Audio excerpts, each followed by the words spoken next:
আসসালামু আলাইকুম বার্সানিক থেকে আমি ফারজানা বলছি। আশা করছি সবাই খুব ভালো আছেন। আজকে আমি আপনাদের সাথে চিকেন চিজ নাগেটটা তৈরি করে দেখাচ্ছি।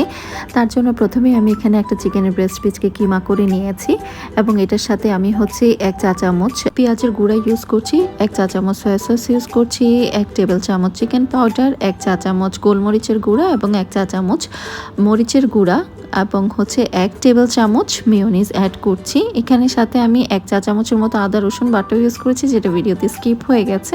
এবার এটাকে আমি 10 মিনিটের জন্য মেরিনেট হতে রেখে দিব। পাশাপাশি আমি এই চিজটা ইউজ করছি আজকের রেসিপির জন্য।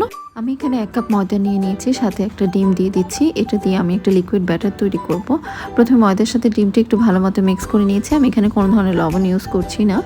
তো এটার সাথে এবার আমি অল্প অল্প করে পানি অ্যাড করব। পানি অ্যাড করে একটা লিকুইড ব্যাটার তৈরি করে নিব। এখন আমি যে চিকেনটা ম্যারিনেট হতে রেখে দিয়েছিলাম, এটা দিয়ে চিকেন বলটা তৈরি করে নিব। প্রথমে আমি আমার পছন্দ মতো একটা অল্প কিছু মাংসর পরিমাণ নিয়ে নিয়েছি এবং এটা ফার্স্টে একটু গোল রাউন্ড করে নিচ্ছি যাতে শেপটা ভালো আসে।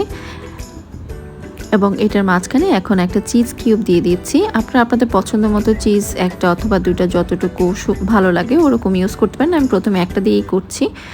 সো এটাকে আরেকবার একটু ভালো মতো চারদিক থেকে কাভার করে তারপর এখন চিকেন আর চিজটাকে খুব ভালো মতো কোট করে নিয়েছি এবং এটাকে একটু ভালো মতো প্রেস করে নিচ্ছি 2 হাত দিয়ে, যাতে কোনো দিক থেকে এটা চিজটা বের হয়ে না আসে। এখন প্রথমেই আমি এটাকে লিকুইড ব্যাটারের মধ্যে কোট করব, তারপরে ব্রেড ক্রাম্বসে কোট করব।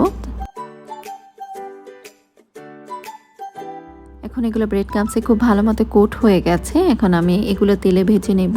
এই একটা চিকেন ব্রেস্ট পিস দিয়ে আমার টোটাল 7টার মতো নাগেট হয়েছে। পাশাপাশি আমি চুলায় একটা প্যানে তেল বসিয়ে দিয়েছি। তেলটা গরম হয়ে এসেছে এবং এক এক করে এখানে সমস্ত চিকেন নাগেটের পিসগুলো দিয়ে দিব।